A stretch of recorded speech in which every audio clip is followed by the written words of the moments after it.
Celebration and shadows. The town of Brookdale thrived in anticipation, buzzing with preparations for the annual Harvest Festival. A quaint place tucked away from the hurried pace of big cities, Brookdale's festival was more than an event. It was a tradition that celebrated the bond of family, the resilience of the community, and the gentle beauty of autumn. Red, orange, and yellow banners fluttered against the sky, bringing color to the streets, while the air was filled with the enticing smells of caramel apples and fried pastries. For one family, the festival was a much-needed escape from a challenging reality. David and Leela Mason had been through months of struggle, focusing all their attention and energy on supporting their youngest daughter, Zoe. Born with spina bifida, Zoe had faced more obstacles in her short life than most adults. Yet she was a bright, fierce spirit, a young girl who lit up the room with her smile and looked at the world with wide, curious eyes. Even with her physical limitations, she had an unbreakable spirit that inspired her family to keep going, despite the challenges that often weighed on their hearts. David, a former FBI agent known for his work on cases involving organized crime, had always believed in justice and in the good of people. His work had brought him face to face with darkness, but he had always managed to separate his professional life from his family. To David, family was sacred. So when the annual Harvest Festival rolled around, he saw it as the perfect opportunity to give Zoe a break from doctor's appointments and hospital visits. Leela prepared a small picnic, and they decorated Zoe's wheelchair with ribbons and flowers to make her feel even more a part of the celebration. That morning, Zoe was radiant in her green dress, her smile a reflection of her excitement as they rolled through the bustling streets toward the festival grounds. Her older brother, Leo, was right beside her, eager to take his sister to the games and food stands. To the Masons, the day felt like a breath of fresh air, an oasis from the challenges they constantly navigated. The sights, sounds, and laughter enveloped them, carrying away their worries, if only for a while. As they strolled, Zoe's joy was contagious, drawing warm smiles and kind greetings from passers-by. She was fascinated by the colorful booths, the performers juggling and dancing, and the aroma of treats she hoped to try. David, pushing her wheelchair with pride, was thrilled to see her so engaged. They made their way to the game section, where Zoe cheered on Leo as he tried his luck at various carnival games. But as they approached a ring toss booth, a tense scene unfolded nearby. A group of teenagers had accidentally toppled over a display near the main stage, sending a tower of pumpkins crashing down. The commotion quickly drew the attention of Officer Murdoch, a local police officer known for his stern demeanor and tendency to escalate minor situations. David observed with a slight frown as Murdoch approached the teens with a voice louder than the situation seemed to require. Zoe, ever aware of her surroundings, noticed her father's expression change. She looked up at him, concern in her young eyes. "Dad, why is that man yelling?" "They didn't mean to knock it over," she asked in a voice as innocent as it was insightful. David hesitated, glancing at Zoe before responding. "Some people forget that accidents happen, sweetie. But don't worry. Sometimes they just need a reminder to be kind." Zoe nodded, though her worry lingered as she watched the officer continue to berate the teens. They continued exploring the festival, but a cloud seemed to hang over the once joyous atmosphere. A sense of unease crept into David's mind, and he stayed close to Zoe, not wanting her to get caught up in any unnecessary tension. Still, he resolved to shake off the uncomfortable encounter and enjoy the festival with his family. As they moved toward the food stalls, Zoe's wheelchair accidentally brushed against one of the signs along the walkway, making it wobble slightly. She gave her father a sheepish smile, and David chuckled, assuring her it was nothing to worry about. However, that small interaction caught the eye of Officer Murdoch, who had finished with the teenagers and turned his attention toward the Masons. With an exaggerated scowl, Murdoch strode over, his gaze fixed on Zoe's wheelchair. "You folks need to watch where you're going," he snapped, his voice sharp. Startled, Zoe's smile faded, and she looked up at her father with wide eyes. David placed a calming hand on her shoulder and faced the officer with a level gaze. "It was an accident, officer. We're just here to enjoy the festival like everyone else," David replied, keeping his tone respectful but firm. But Murdoch was not in the mood for explanations. His eyes narrowed, and he took a step closer, pointing a finger at Zoe's wheelchair. "If you can't control that thing, maybe you shouldn't be here." Leela, standing by David's side, felt her anger rising. "Excuse me," she said, unable to hide her indignation. "She's just a child trying to enjoy the festival." The officer's gaze flicked to Leela with a look of disdain, and without warning, he leaned down and yanked on the wheelchair's armrest, causing Zoe to lurch forward uncomfortably. A gasp escaped her as she clung to the wheelchair's sides, clearly shaken. Leila immediately reached out to steady her daughter, her face pale with shock. David's calm demeanor shifted as he saw the fear in Zoe's eyes. He stepped forward, shielding Zoe with his body, his voice now edged with steel. "Back off, officer. She's done nothing wrong." Instead of backing down, Murdoch sneered, casting an appraising look at David. "Another family thinking they're above the rules. You think you can talk to me like that?" David's fists clenched, but he forced himself to remain composed. He was a trained agent, after all. He knew how to de-escalate situations, but this was different. This was his daughter. His patience was wearing thin. Before David could speak, Murdoch made a move that changed everything. He shoved Zoe's wheelchair, causing it to tip, and Zoe tumbled out, landing on the ground with a painful thud. Lila screamed and rushed to Zoe's side, gathering her trembling daughter into her arms as tears streamed down Zoe's face.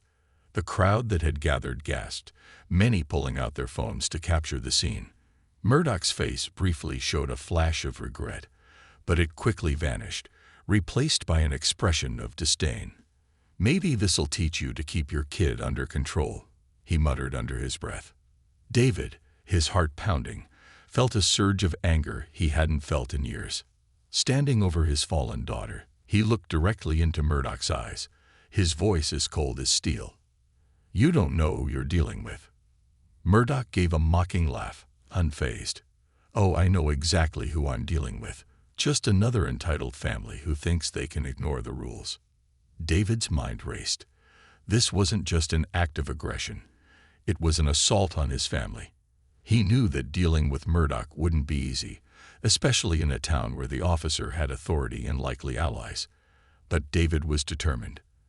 This was personal now, and he would do everything in his power to ensure that Murdoch was held accountable for his actions.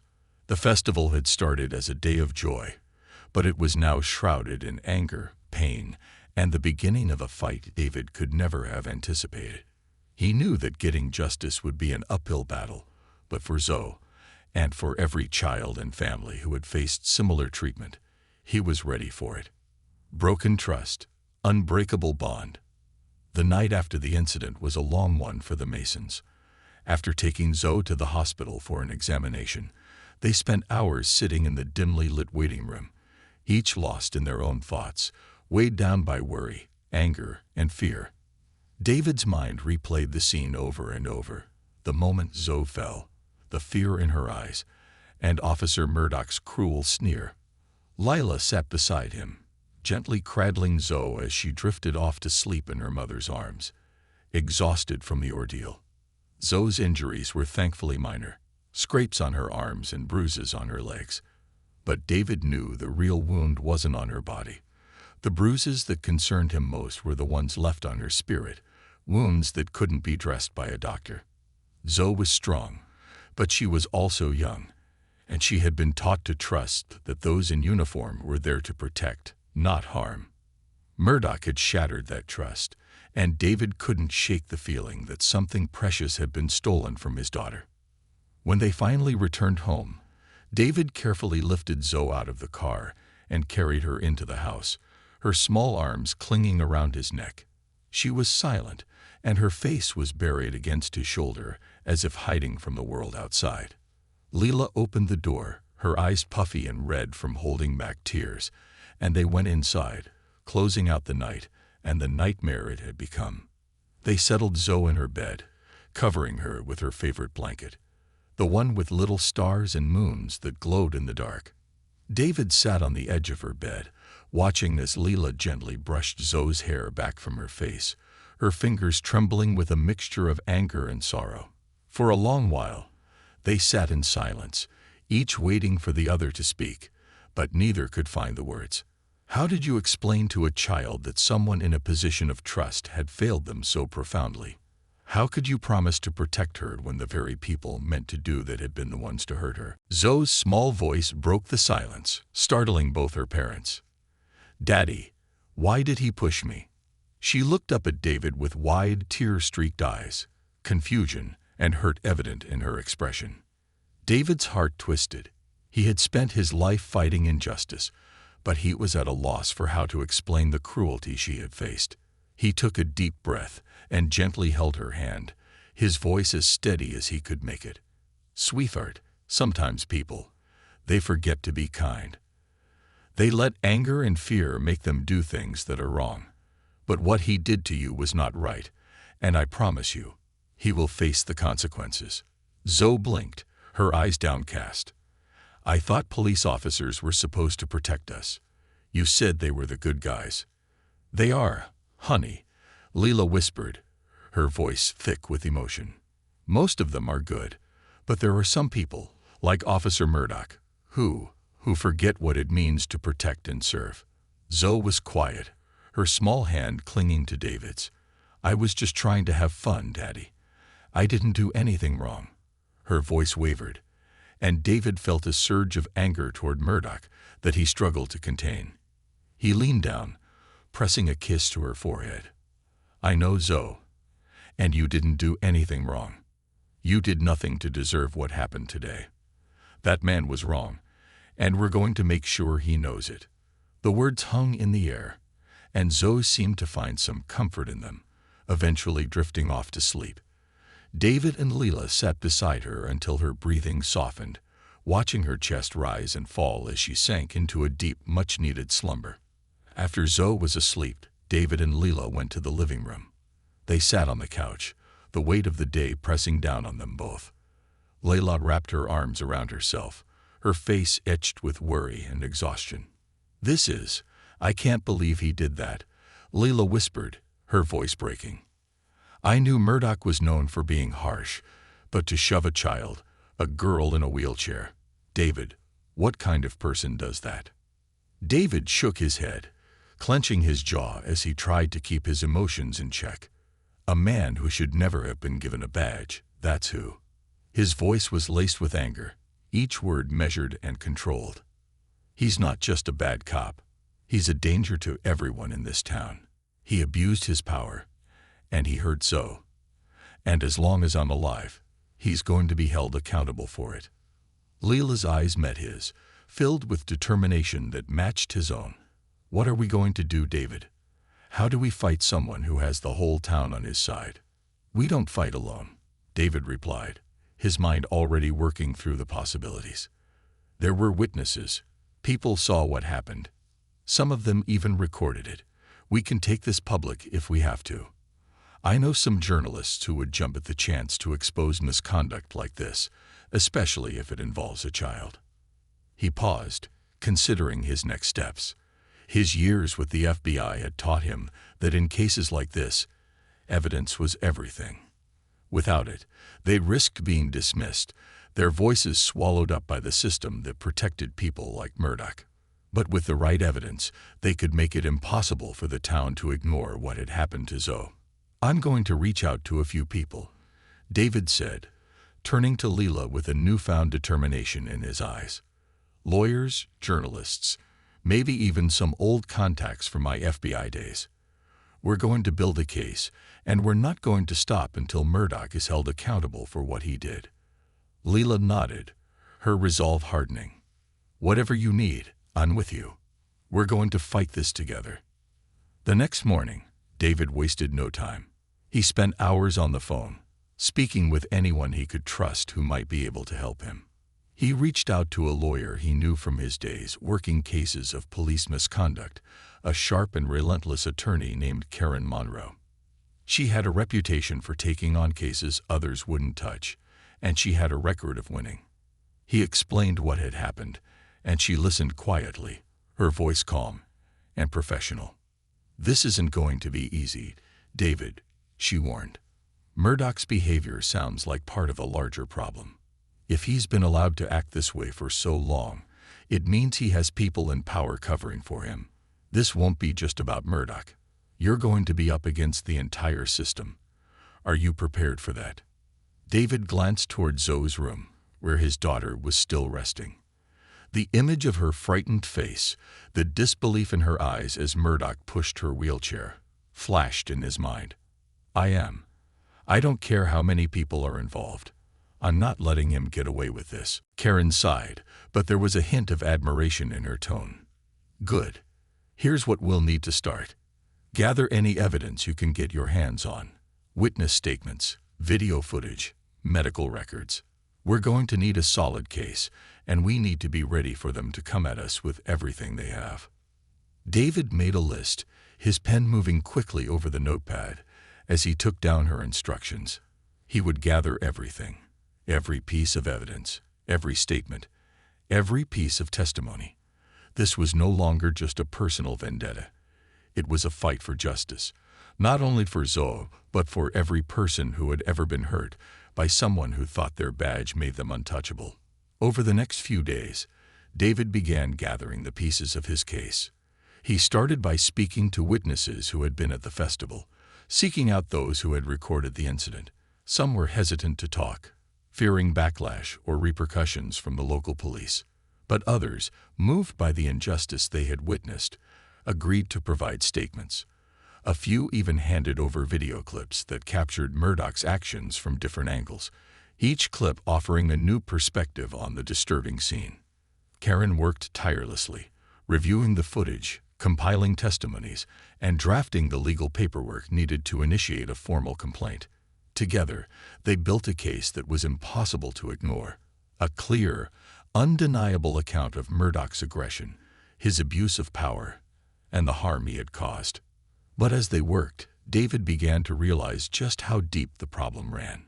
Rumors started to circulate, whispers that Murdoch had a history of similar incidents, stories of intimidation, excessive force, and discrimination, especially against the town's minority residents. Yet none of these incidents had ever made it to a formal complaint. Each time, it seemed, Murdoch had been protected, shielded by the very system meant to keep the community safe. David's fury grew with every new revelation. It wasn't just Murdoch who was at fault. It was an entire network of people who had allowed him to act without consequence. He knew then that this was more than just a fight for Zoe's justice. This was a battle against a system that had failed the people it was supposed to serve, a system that needed to be torn down and rebuilt. But the more they uncovered, the more dangerous their fight became. One evening, David received an anonymous phone call.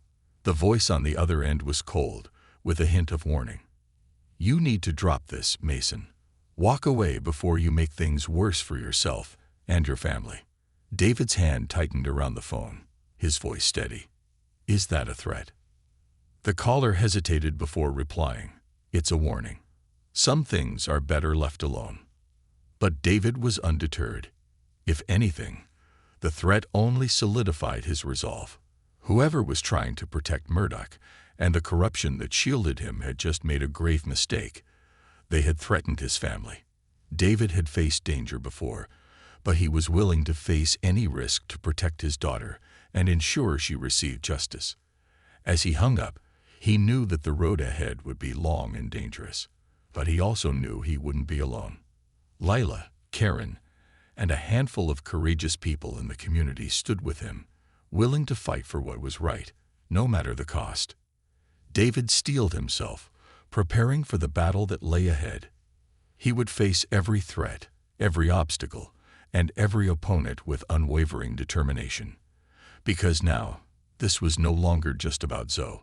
It was about every person who had ever been wronged by those meant to protect them. The Masons would fight, and they would not back down. The journey for justice had begun, and David was ready to see it through to the end. Shadows of Power days turned into weeks, and David Mason's fight for justice became the talk of Brookdale. The once quiet town found itself caught in the grip of an escalating conflict, dividing neighbors, families, and friends. Some residents rallied behind David, appalled by the blatant abuse of power they'd witnessed, while others, perhaps more fearful or loyal to the town's long-standing authorities, voiced support for Officer Murdoch, convinced the incident was being blown out of proportion. For David and Leela, life had become a series of intense discussions with lawyers, journalists, and community leaders, all while trying to maintain some sense of normalcy for their children, particularly Zoe. Despite the family's efforts to shield her, Zoe felt the tension.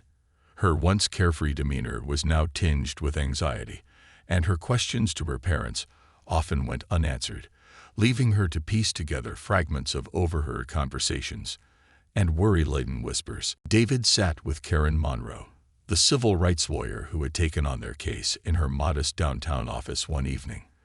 The space was cluttered with law books, stacks of case files, and framed awards, recognizing Karen's many years of advocacy. They'd spent hours dissecting the evidence, strategizing their next move, but David's mind was restless. "What I don't understand," David said, his frustration seeping through, "is why so many people are protecting Murdoch. He's been a menace for years, and now he's hurt a child. A child who did absolutely nothing to provoke him. Why would anyone want to defend that?" Karen sighed, her fingers tracing the edge of a worn legal pad on her desk.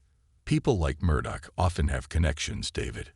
They're part of a system where loyalty, fear, and tradition bind people together. In a small town like Brookdale, officers like him don't just work for the community. They're ingrained in its fabric. Sometimes people see them as untouchable, or they're too afraid to rock the boat." David gritted his teeth. It's a toxic cycle. The system that's supposed to protect people instead protects those who misuse it. Karen nodded, her expression somber. "It is, and breaking that cycle won't be easy. You're not just fighting Murdoch. You're fighting a network of influence that runs through every level of this town. There are people with a vested interest in making sure he walks away unscathed." David leaned forward, his gaze sharp. "Then we need to bring in people from outside Brookdale, state officials, higher authorities who aren't tangled in the town's politics." Karen's eyes brightened with approval. "That's exactly what I've been working on." She opened a file on her desk, revealing documents with the state attorney's seal. "I've reached out to a contact in the state attorney's office. She's agreed to meet with us and review the evidence. If she takes this case, we'll have the full weight of the state behind us." David felt a surge of relief, but tempered it with caution. "This is good, Karen, but we can't underestimate the pushback we'll face. Murdoch's network won't go down without a fight, and we're already seeing signs of it." He was right. David had begun receiving harassing phone calls at all hours of the day and night, vague threats and whispered warnings from unknown numbers. On top of that, rumors were circulating in the community that David's intentions weren't genuine, that he was using the incident for personal gain, exploiting Zoe's injuries to tarnish the town's reputation. The backlash was both disheartening and infuriating. Karen looked at him, her gaze firm. "You're prepared for this, right? If the state attorney's office takes this on, it won't just be a quiet legal battle. They'll push hard, and so will Murdoch's defenders. You'll be in the center of a very public and very messy fight." David didn't hesitate. "For Zoe's sake, I'll face whatever comes." Karen gave him a small, determined smile. "Good. Then let's bring this to the state." The following week, David and Karen traveled to the state capitol for their meeting with the state attorney, a sharp, no-nonsense woman named Janine Powers. They met in a stark conference room on the top floor of the state courthouse, where Janine sat across from them, flanked by her legal team. She listened intently as David recounted the incident, the community's response, and the harassment that had followed. "We've compiled evidence, statements from witnesses, and video recordings Karen explained, laying out documents across the table. This isn't an isolated incident. Murdoch has a pattern of behavior, and it's been ignored for years. The problem isn't just him. It's a whole system that's been protecting him. Janine leafed through the files, her expression unreadable. Finally, she looked up at David, her gaze piercing. "Mr. Mason, you understand that if we pursue this, it will be a highly visible case. We're talking about dismantling a network of power, and that won't be easy or quick. There's also the matter of the potential backlash your family might face. Are you and your wife prepared for that?" David nodded without hesitation. "Yes, we're not backing down. We're in this for Zoe and for every other family that's suffered because of people like Murdoch." Janine studied him for a long moment, then nodded. "Very well.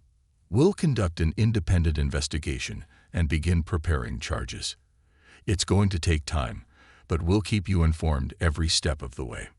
As David and Karen left the courthouse, David felt the weight of the battle ahead. But he also felt a renewed sense of purpose. They weren't alone in this fight anymore. The state was behind them, and he could almost feel the gears of justice finally starting to turn. But back in Brookdale, the situation was far from stable. News of the state's involvement spread quickly, igniting even more tension within the community. David and his family became the subject of gossip, and there were whispers that the Masons were trying to ruin Brookdale's good name. He noticed that people who once greeted him with a smile now looked away when he walked past, and some even muttered insults under their breath. It wasn't long before more direct forms of intimidation began. One evening, as the Masons sat down to dinner, a loud crash shattered the quiet, followed by the sound of breaking glass. David ran to the living room, his heart racing, and found a brick lying in the middle of the floor, surrounded by shards of glass from the broken window. A crude note was attached to it, scrawled in jagged handwriting. "Leave well enough alone, Mason." Leela rushed in behind him, her face pale as she took in the scene.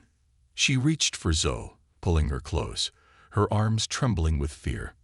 David felt his anger surge, but he pushed it down, focusing on his family's safety. He immediately called the police, and they arrived within minutes, but their response was lukewarm at best. The officers exchanged glances and made half-hearted notes, treating the incident more as a nuisance than a threat. When David pressed them for action, one of the officers shrugged. "We'll file a report, Mr. Mason, but without any solid evidence, there's not much we can do. Probably just some kids playing a prank." David clenched his jaw, fury simmering beneath his calm facade. "A prank? My family was just threatened, and you're dismissing it as a prank." The officer sighed, visibly irritated. "We'll look into it, but unless you have any suspects in mind, we're limited here." David realized then that he couldn't rely on the local police for protection. They were part of the very system he was trying to bring down, and any investigation they conducted would be more likely to shield Murdoch's allies than to protect his family. He decided he would have to handle this on his own. After the officers left, David and Leela sat down with Zoe and Leo, trying to explain the situation in terms that wouldn't frighten them. Zoe looked up at her father, her eyes filled with a sadness that tore at his heart. "Daddy, are we safe?" she asked, her voice barely above a whisper. David knelt beside her, his voice firm but gentle. "Yes, sweetie, we are safe, and I'm going to do everything in my power to make sure we stay that way. I promise." But as the days went on, it became clear that their struggle was far from over. Anonymous letters arrived in the mail, each one filled with threats, and David began to notice unfamiliar cars parked near their house at odd hours. One morning, he found the family's car vandalized, its tires slashed and windows spray-painted with hateful messages. Each act of intimidation only strengthened David's resolve. He documented every threat, every incident, and shared the information with Karen and Janine. The state attorney's office was still building its case, and Janine assured him that these acts of harassment would be added to the charges against Murdoch and his network of allies. But as the harassment continued, David's frustration mounted. It seemed that for every step forward, the system pushed back with renewed intensity. He knew he was getting close to something big, something that scared Murdoch and his allies enough that they were willing to threaten his family to stop him. One evening, as David sat in his office, poring over the case files, his phone rang.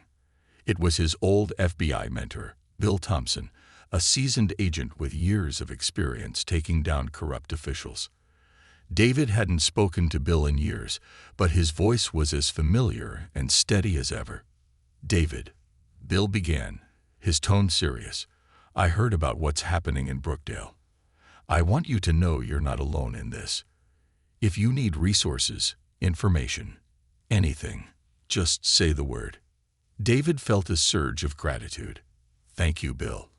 I didn't realize how deep this ran until I started digging. I'm worried about my family, but I can't stop now." "I understand," Bill replied. "These kinds of people, the ones who think they're untouchable, they're used to intimidating people into silence. But you got something they don't: courage and a reason to fight. If you need backup, you know how to reach me." The call renewed David's determination. He had friends, allies who understood what he was up against, people who could help him break through the walls of corruption and intimidation. And with the state attorney's investigation moving forward, he knew they were closing in on Murdoch and his network. Yet, as the night wore on, and David continued to sift through documents and witness statements, he felt the weight of the battle pressing down on him. He glanced at a photo on his desk, a picture of Zoe and Leo from last summer, laughing together in the backyard, their faces lit up with pure, unfiltered joy. That joy was what he was fighting for, and he would do whatever it took to protect it. The road ahead would be treacherous, filled with unseen threats and powerful enemies. But David had made his choice, and there was no turning back now. He would stand his ground, not just for Zoe, but for everyone who had been silenced, everyone who had been wronged. The fight had only just begun, and David Mason was ready for the battle that lay ahead. A community divided. As news of the investigation spread, Brookdale became a town divided. Conversations in coffee shops, grocery stores, and even churches centered around the Masons and their fight against Officer Murdoch, and by extension, the entire Brookdale Police Department. Some people admired David's courage, seeing him as a hero standing up to abuse of power. Others viewed him as a troublemaker, accusing him of stirring up unnecessary conflict.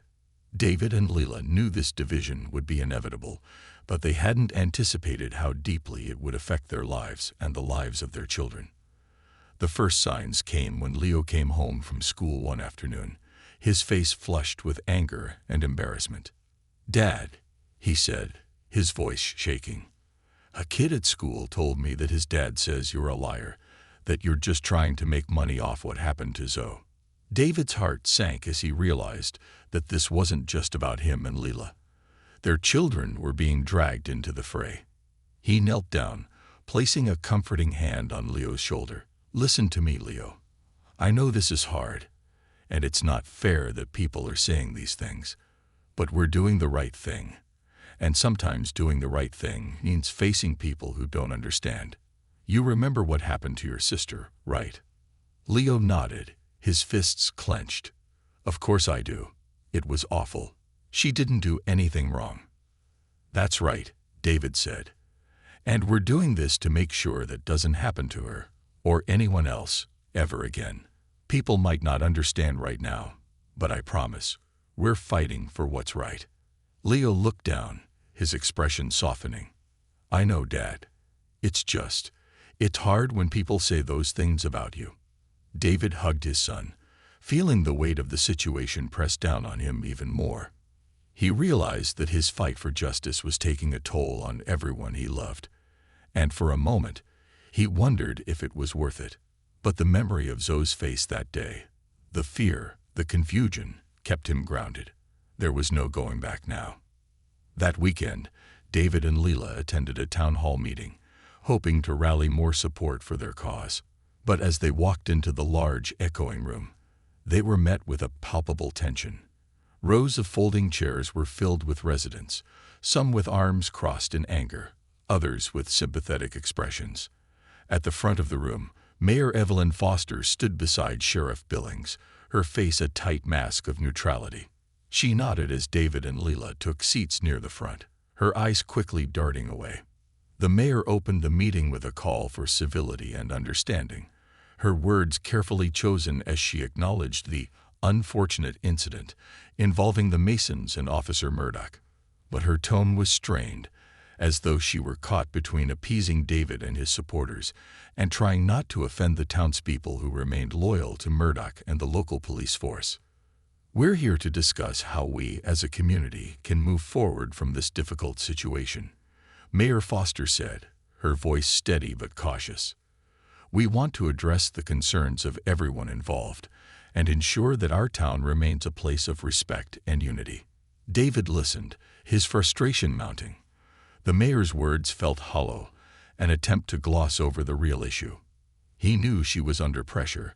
Her position relied on the support of a town that was largely traditional, a place where challenging authority was often seen as dangerous, disruptive. But her refusal to address Murdoch's actions directly felt like a betrayal. Finally, when she opened the floor for comments, David stood. The room fell silent as he cleared his throat, his voice unwavering. Thank you, Mayor Foster. I appreciate your call for unity, but we can't just move forward until we address the real issue here. My daughter, a 12-year-old girl with spina bifida, was assaulted by an officer who's supposed to protect her. And from what we've gathered, this isn't the first time Officer Murdoch has overstepped his bounds. Murmurs rippled through the crowd, and David pressed on, his voice firm. This is about accountability. If we allow people in positions of power to harm our most vulnerable, what kind of community are we building? My family and I are not trying to divide Brookdale. We're trying to make it safer for everyone. A man from the back row stood up abruptly, his face flushed with anger. David, we've known each other for years. But what you're doing is tearing this town apart. Officer Murdoch's done more for this community than most people will ever know. You're making him out to be some kind of monster, but he's just doing his job. Maybe you should think twice before dragging a good man's name through the mud. David felt a surge of anger, but he kept his voice calm. I'm not here to ruin anyone's reputation. I'm here because my daughter was hurt, and I won't stop until there's accountability. This isn't about Officer Murdoch being a good man or a bad man. It's about what he did, and it was wrong. More voices joined in, some supporting David, others echoing the sentiments of his opponent. The room buzzed with conflicting opinions, each comment adding fuel to the fire. As the debate escalated, David noticed Sheriff Billings shifting uncomfortably beside the mayor, his expression unreadable. At last, the sheriff raised his hand, silencing the room. I hear what you're saying, David, he began, his voice cautious. And as the sheriff, I take these allegations seriously. I assure you that the department is conducting an internal review of Officer Murdoch's conduct. But I also know this town. I know that our officers work hard to protect us, and that includes Murdoch. David's jaw tightened. With all due respect, Sheriff, I don't believe an internal review is enough. The state attorney's office is already investigating this case, and we have evidence that Murdoch's behavior has been overlooked for years. This goes beyond a simple mistake. Sheriff Billings' eyes narrowed, his voice dropping to a defensive tone. Be careful, David. Accusing an entire department of corruption is a serious allegation. You're not just questioning one officer, you're questioning all of us. The crowd murmured, some in agreement with the sheriff, others looking toward David with expressions of sympathy. David knew he was treading dangerous ground, but he couldn't back down now. I'm not here to accuse every officer, he said, looking the sheriff directly in the eyes. But the fact remains that my daughter was harmed, and no one in your department seems willing to hold Murdoch accountable. That's the problem, Sheriff. And if protecting our children means questioning authority, then so be it. As the town hall ended, David and Leela found themselves surrounded by a mix of supporters and detractors. Some people offered words of encouragement, sharing stories of their own experiences with Murdoch's heavy-handed approach. But others kept their distance, their cold stares and hushed conversations making it clear they resented David's challenge to the status quo. That night, as they returned home, Layla's expression was weary, her eyes filled with worry. "David, this is getting out of hand. People are turning against us, and the kids. I don't know if they can handle this." David took her hands, his voice soft but resolute. "I know this is hard, Layla, but we're doing the right thing. If we let this go, if we don't stand up for Zoe, what does that say to her? What does that say to Leo, to every other family who's been silenced by fear?" Leela looked away, her hands trembling slightly. I never expected it to be this way. I thought people would see what happened to Zoe and support us. But it's like they're willing to ignore it because it's easier than facing the truth." David sighed, pulling her close. "Some people don't want to face the truth because it's uncomfortable. But we're not alone, Layla. There are people here who believe in us, who know what we're fighting for. And we have the state attorney's office on our side. Murdoch and his supporters can try to silence us, but they can't change what happened." Leela nodded, though the uncertainty lingered in her eyes. "I trust you, David. I trust that we're doing the right thing. But sometimes, I wish we didn't have to fight this battle." The following day, as David was reviewing legal documents in his office, his phone rang. It was Janine Powers, the state attorney. Her tone was grave. "David, I've reviewed the evidence you and Karen have provided, and I want you to know we're moving forward with formal charges against Officer Murdoch," she said. "However, there's something else. We've uncovered records suggesting that Murdoch's behavior was reported multiple times but never investigated. There appears to be a deliberate effort to cover up his actions." David's pulse quickened. "You mean there's a conspiracy within the department?" "Yes," Janine replied. "And it's bigger than we initially thought. There are records missing, complaints that were filed and later dismissed without investigation. We suspect that higher-ups in the department have been shielding Murdoch to protect their own interests." The weight of her words settled over David like a dark cloud. This was no longer just about Murdoch's actions. It was about exposing the system of corruption that ran through the very core of Brookdale's institutions. "What does this mean for the case?" David asked, his voice steady but tense. "It means we're going to need more support from the community," Janine said. "If we can gather enough testimonies, enough evidence of this corruption, we can bring down not just Murdoch, but everyone who's protected him. But it's going to be a long, difficult fight. And I need to know, David, are you prepared for what this will entail?" David's resolve was unshakable. "We've come this far. There's no turning back now." As he hung up, he felt a mixture of dread and determination. The battle ahead was far larger than he had imagined, and the risks were greater than he'd anticipated. But for Zoe, for Leo, and for every person who had been silenced by fear and corruption, he would fight with everything he had. The time for half measures was over.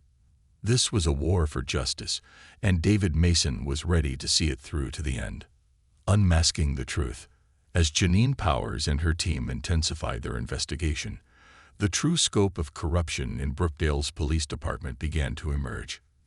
David was both shocked and horrified at how deeply the rot ran. This wasn't merely about Officer Murdoch's misconduct.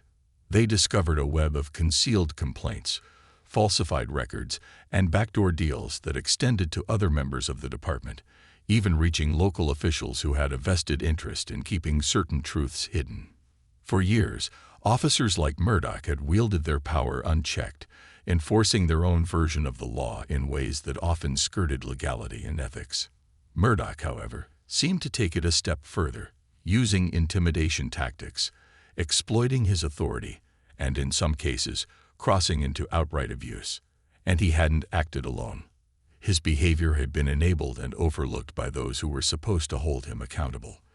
The system had protected him, and in doing so, it had endangered the very people it was meant to serve. For David, the revelation was both infuriating and validating. His family wasn't just fighting a rogue officer. They were challenging a system built on complicity and fear.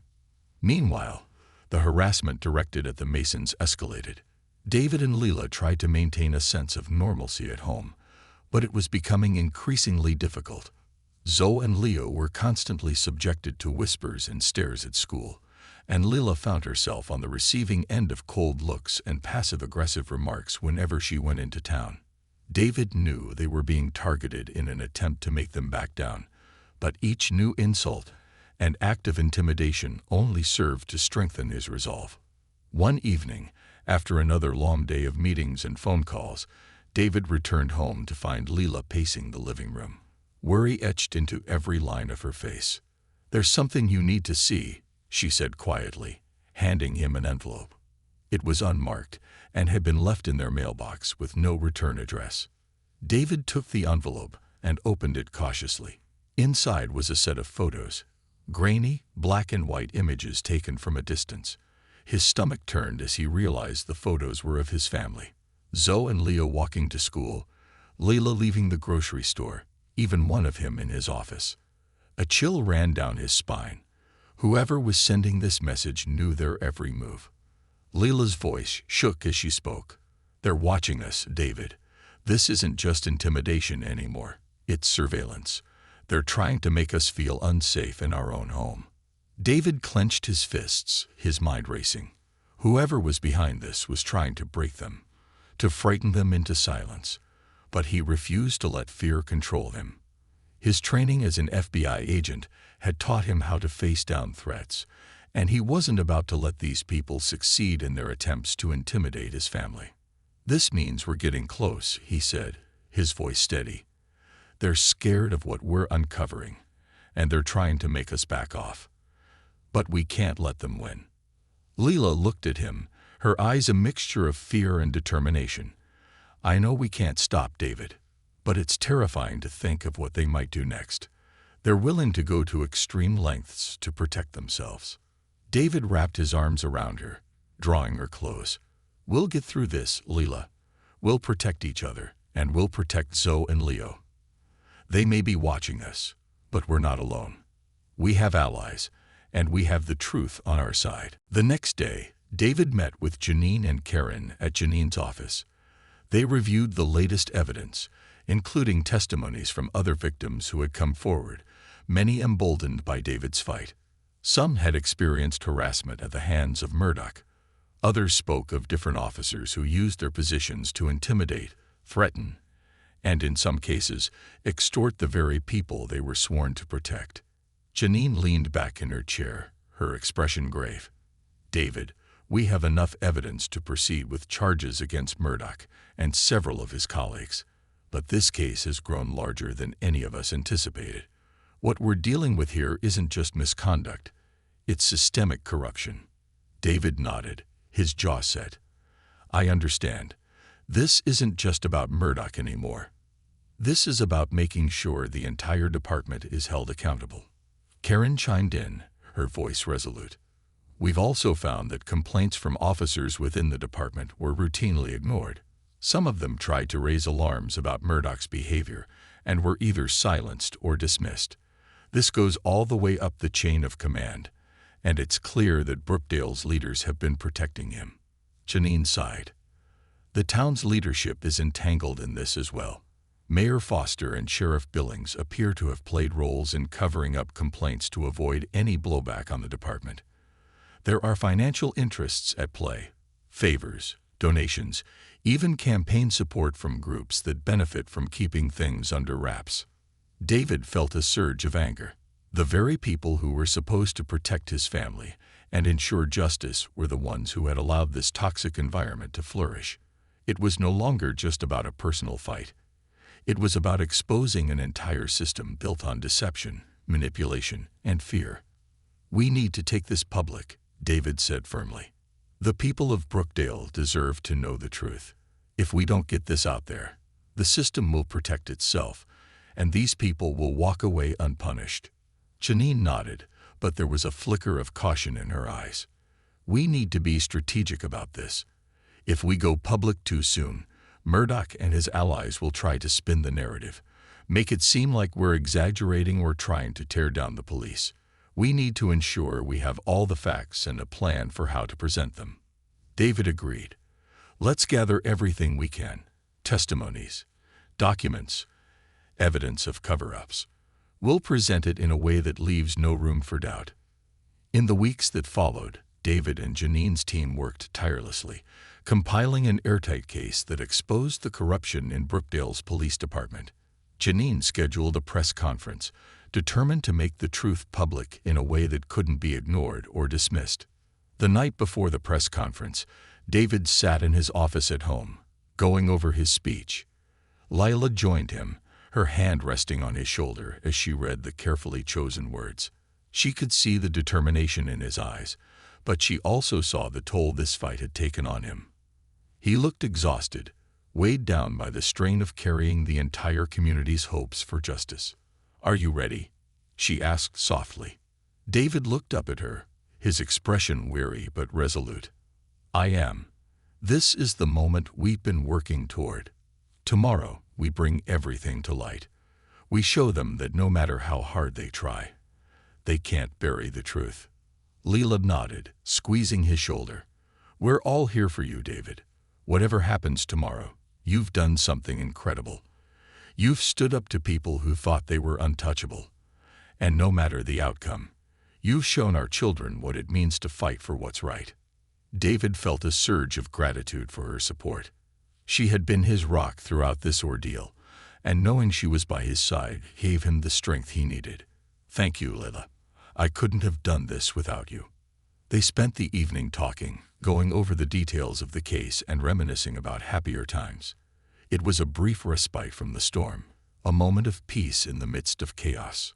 The day of the press conference arrived, and the air was thick with anticipation. Reporters from across the state had gathered in the town hall, their cameras ready to capture the story that had captivated not only Brookdale, but the surrounding counties as well. David, Janine, and Karen took their places at the podium, facing the crowd of journalists, townspeople, and officials. David scanned the room, catching sight of familiar faces, some supportive, others filled with skepticism or even anger. Sheriff Billings and Mayor Foster were also present, their expressions tense and unreadable. Janine stepped up first, delivering a brief overview of the case, laying out the facts they had uncovered. Years of uninvestigated complaints, allegations of abuse and misconduct, and evidence of deliberate cover-ups orchestrated by those in power. She spoke clearly, with authority, leaving no doubt as to the gravity of the charges. Finally, it was David's turn to speak. He took a deep breath, steadying himself before he addressed the crowd. "I'm here today not just as a father seeking justice for my daughter, but as a member of this community who believes in accountability," he began, his voice steady and clear. "What happened to my daughter Zoe was not an isolated incident. It was the result of years of unchecked power, of people who believed they could act without consequence. I love this town, and I believe in its potential to be a place where everyone feels safe. But that won't happen if we allow people like Officer Murdoch to continue abusing their authority." He paused, letting his words sink in, watching the crowd's reaction. "This is a fight for every family who has ever felt powerless, for every person who has been silenced by fear. And I won't stop until we see real, lasting change in Brookdale." As he finished, the room was silent, his words hanging heavily in the air. The weight of the truth was undeniable, and for a moment, David felt a flicker of hope that justice would prevail. But the fight was far from over. Murdoch and his allies would undoubtedly strike back, and the road to justice would be fraught with obstacles. Yet as David looked out at the crowd, at the faces of those who believed in him, he knew he had made the right choice. This was a battle worth fighting, not just for his family, but for everyone in Brookdale. The truth was finally out, and there was no going back. The final stand. In the weeks following the press conference, Brookdale was transformed. The town was no longer just a quaint, peaceful community. It was now ground zero for a battle that had captured the attention of the entire state. News crews lined the streets, and every conversation seemed to revolve around David Mason, Officer Murdoch, and the unraveling scandal that exposed the Brookdale Police Department's dark underbelly. David found himself at the center of a maelstrom of media attention, public scrutiny, and mounting pressure. The fallout from the press conference had been immediate and intense. For every supporter who lauded him as a hero, there was someone who called him a traitor. Former friends became strangers, neighbors avoided eye contact, and even casual trips to the store became charged encounters, as David felt the weight of divided opinions pressing down on him from every angle. Meanwhile, the investigation spearheaded by Janine Powers and Karen Monroe continued to unearth more evidence of corruption within Brookdale's law enforcement. The public outrage had forced state officials to expedite their probe, and soon they began issuing subpoenas, pulling in officers, city officials, and even high-ranking members of the police department for questioning. The entire town watched with bated breath, knowing that something significant was about to happen. But as David and his family braced for the next steps, the backlash against them reached new heights. He knew that exposing the truth would come with risks, but he hadn't fully prepared for the lengths to which Murdoch and his allies would go to protect themselves. The threats became more direct, more personal, each one more ominous than the last.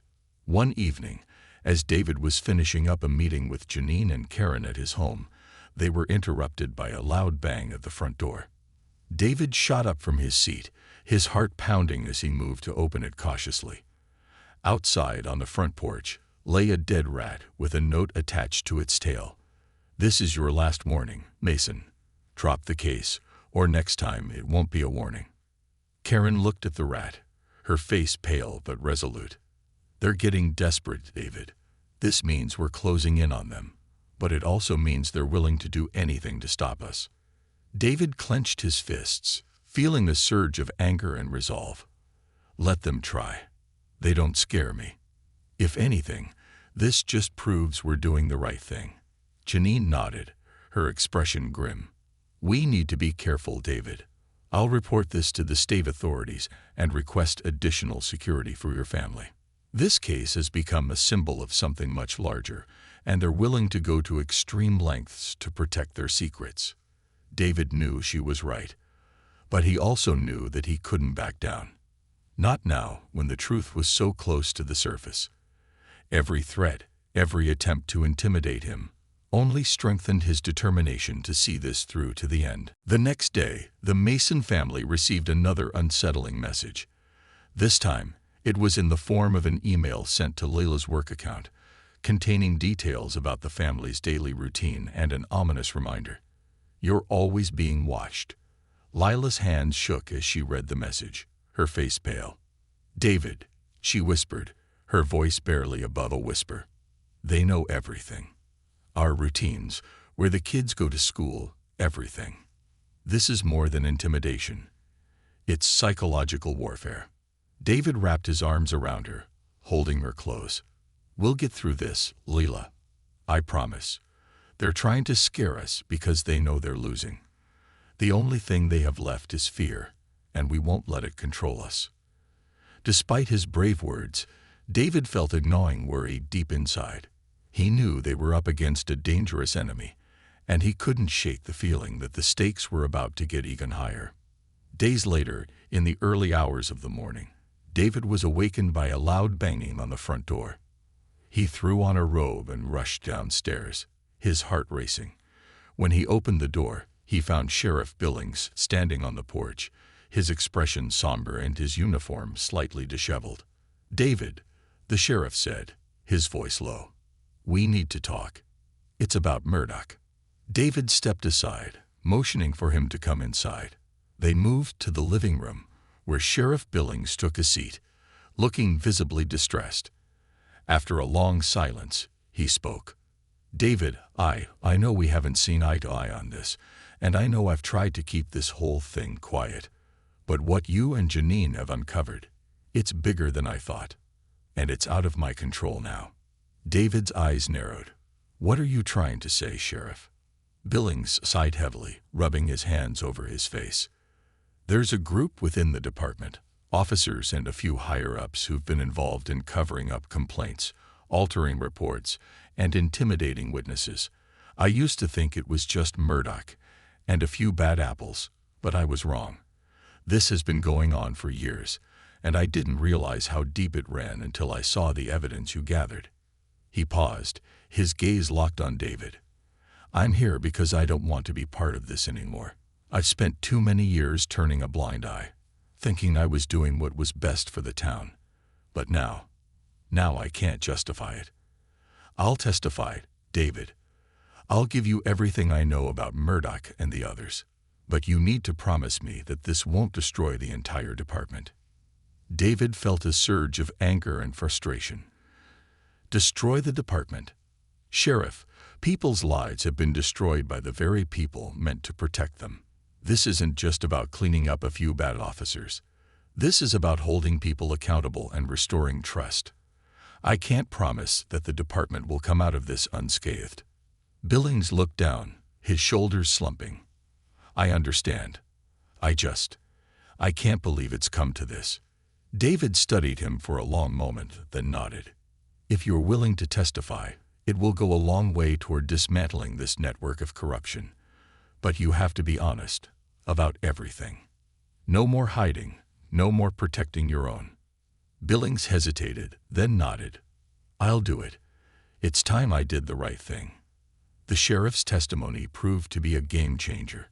With his insider knowledge, Janine and her team were able to piece together a more complete picture of the corruption that had plagued Brookdale for years. The investigation took on a new urgency, and within days, arrest warrants were issued for multiple officers within the department, including Murdoch and two of his superiors. The day of the arrests was a turning point for the town. Brookdale had never seen such a dramatic upheaval within its police department. The streets were filled with news crews and bystanders, as officers were escorted out of the station in handcuffs, their faces shielded from the cameras. Murdoch, however, did not go quietly. As he was led away by state investigators, he spat at the reporters, his face twisted in rage. "This isn't over," he shouted, his voice filled with venom. "You think you can destroy me? I'll take all of you down with me." David watched from a distance, feeling a mixture of relief and lingering unease. He knew that Murdoch's arrest was a victory, but he also understood that the fight wasn't truly over. The fallout from this scandal would leave scars on the town, and the road to rebuilding would be long and difficult. But that night, as he sat with Leela, Zoe, and Leo around the dinner table, he felt a sense of peace that had eluded him for months. His family had endured threats, intimidation, and public scrutiny, but they had stood their ground. They had fought for justice, and they had won. The following weeks were a whirlwind of court hearings, testimonies, and media coverage. Sheriff Billings' testimony proved instrumental in securing convictions, and Murdoch, along with several other officers, faced charges ranging from assault and intimidation to conspiracy and obstruction of justice. The town was left reeling, its trust in its institutions shattered, but David was determined to help rebuild. He became an advocate for police reform in Brookdale, working closely with Janine and other community leaders to implement changes that would ensure accountability and transparency within the department. The old guard was replaced by new leadership, people who understood the need for integrity and compassion in law enforcement. Zoe and Leo returned to school, and life began to regain a sense of normalcy. Zoe, though still carrying the emotional scars of her ordeal, slowly returned to her cheerful self. She even began attending physical therapy sessions again, her determination renewed by the strength she had seen in her family. One evening, as David tucked Zoe into bed, she looked up at him, her eyes filled with a mixture of gratitude and pride. "Daddy," she said softly, "you kept your promise." David's heart swelled as he leaned down, pressing a gentle kiss to her forehead. "Yes, sweetie. I promised to protect you, and I'll always keep that promise." As he left her room, David felt a sense of closure. He knew the journey wasn't over. There would always be battles to fight, injustices to confront. But for now, he could rest, knowing that he had done everything in his power to protect his family and his community. Brookdale was forever changed by what had happened, but David was hopeful. In the face of corruption, fear, and intimidation, the town had found the courage to stand up for what was right. And as long as people like David, Leela, and their allies continued to fight for justice, there was hope for a better, safer future. As he closed the door to Zoe's room, David looked out at the town he had fought so hard to protect.